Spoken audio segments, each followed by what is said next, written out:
Hello everyone, this is the first lesson recording for IM1, January 26, 2021. I have a brain teaser for you to start the lesson. Which square has a darker shade of gray? Do you think it's the top one or the bottom one? Which looks darker to you? Have an opinion? Great, then see if you can hold the pen over the horizon to check. By that I mean bring a pen to cover up the horizon. Okay, what do you think now? They look about the same, don't they? Interesting optical illusion there. Okay, some announcements. Next class, you're going to have quiz number 2. It's going to be on arithmetic and geometric sequences, where you will have to interpret tables, graphs, and equations. So you need to be very comfortable with homework number 3, 4, and 5. And it will be open notes. However, you're only allowed to look at your own notes. No internet lookups. Goal for the day. We're going to go over the hexagon tables homework problem, because as I was going over grading your homework, I did see that a lot of misconceptions. So I'm going to go over that. And then we're going to review graphing linear equations.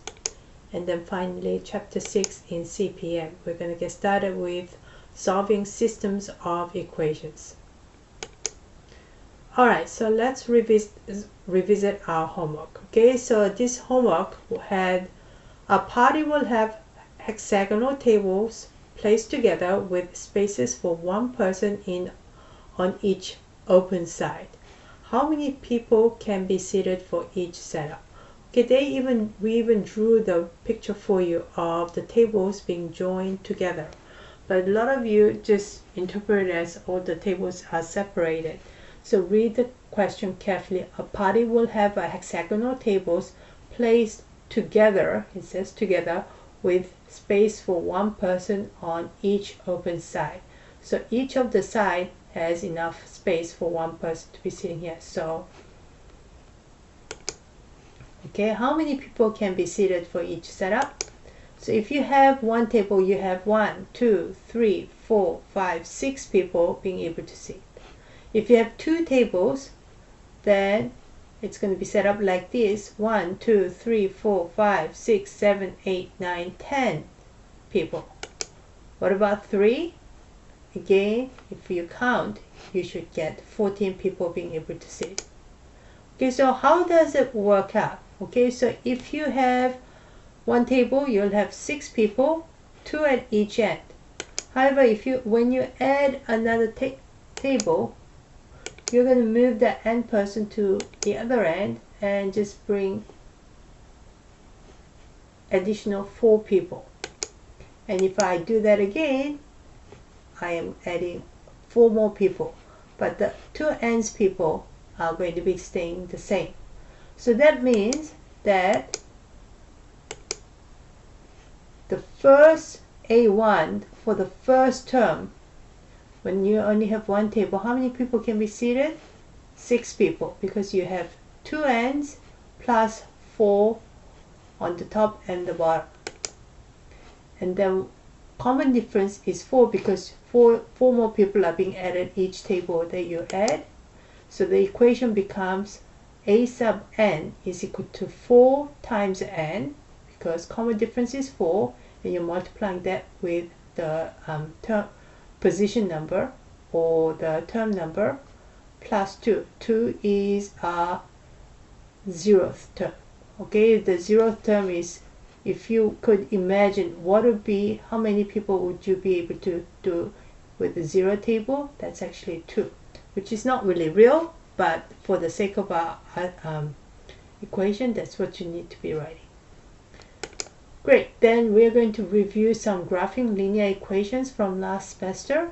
To do that, you are going to be joining the PADEC exercise. And you are going to try to graph y is equal to 2 over 5x plus 2. What do you remember? How do we graph this? Well, remember y is going to be always equal to mx plus b. Okay, That means the slope, or m, is in this case 2 over 5. So m is 2 over 5 because that's the number being multiplied to our variable x. And b, the y-intercept, is 2. Okay, so how do we figure this out? Well, y-intercept is 2. That means you first start by putting your y-intercept of 2. Y-intercept of 2 is that y value is 2. That's where the graph is crossing the y-axis. From here, the slope is 2 over 5. Okay, now the top number is going to be what? Is that the up and down number or the horizontal change? Okay, so remember, slope is always delta y over delta x. That means 2 is the change in the y value, change in the y-axis value, or the vertical change. So that means it's the up and down value. So this is the up and down value, and the 5 is the to the right and left value. Okay, so we're going to go up by 2 from this point, 2, up, and then to the right by 5. 1, 2, 3, 4, 5. That means it's this point here. And now that I have my 2 points, I can draw a straight line joining those two. And that's my graph. Okay, what about this problem? Okay, so again, y is equal, again, y is going to be equal to mx plus b.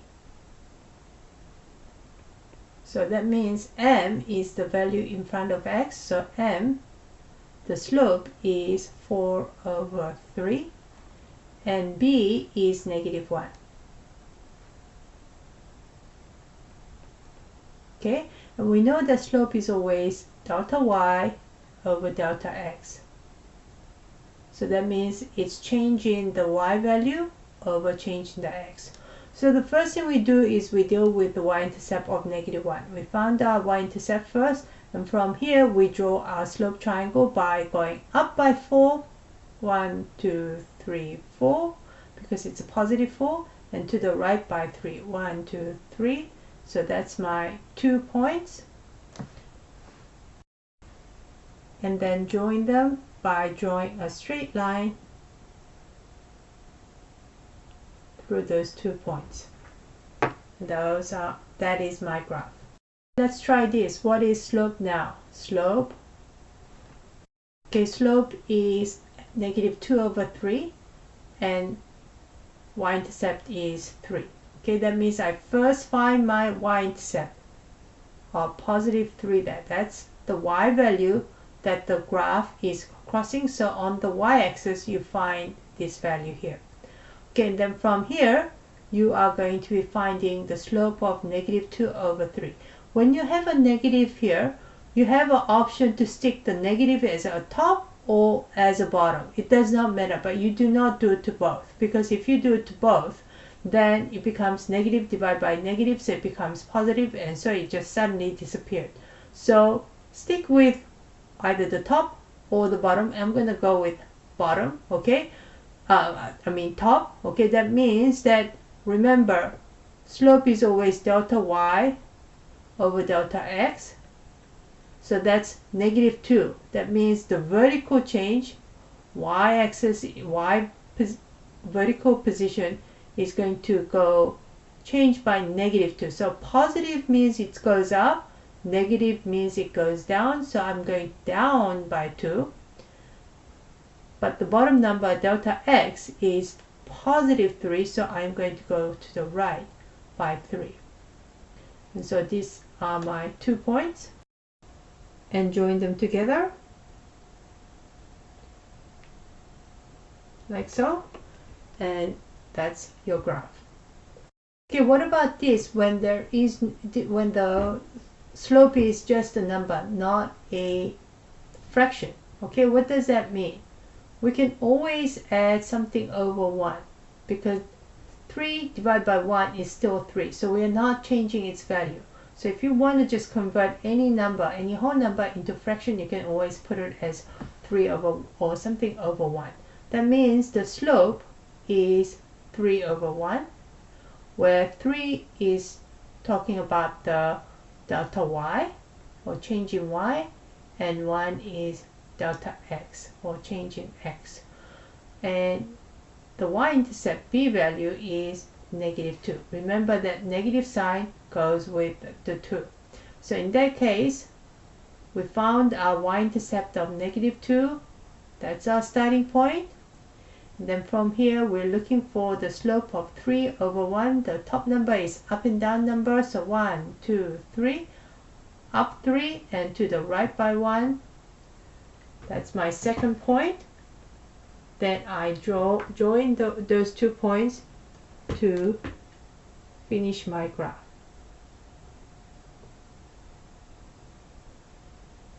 Okay, and the lines always extend forever, so I indicated that with the 2 arrows.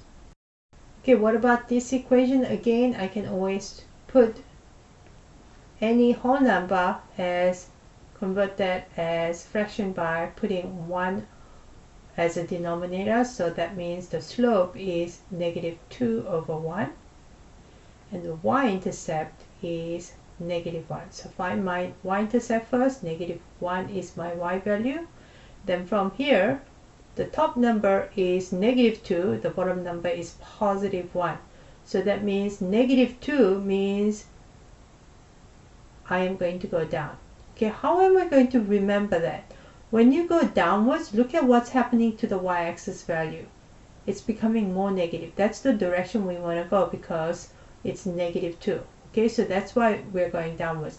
If I go upwards, the numbers are changing, becoming more positive, right? So this is when you add, or this is positive, or this is when it's negative, or when you're subtracting. So it's going to be -2 going down, divide by, and horizontal change is 1. That means I'm going to go to the right by 1. So that's my second point. And then I draw a line that connects the 2 points. And I'm done. Okay, what about this? Can we graph this? Well, 4x plus y is equal to 5.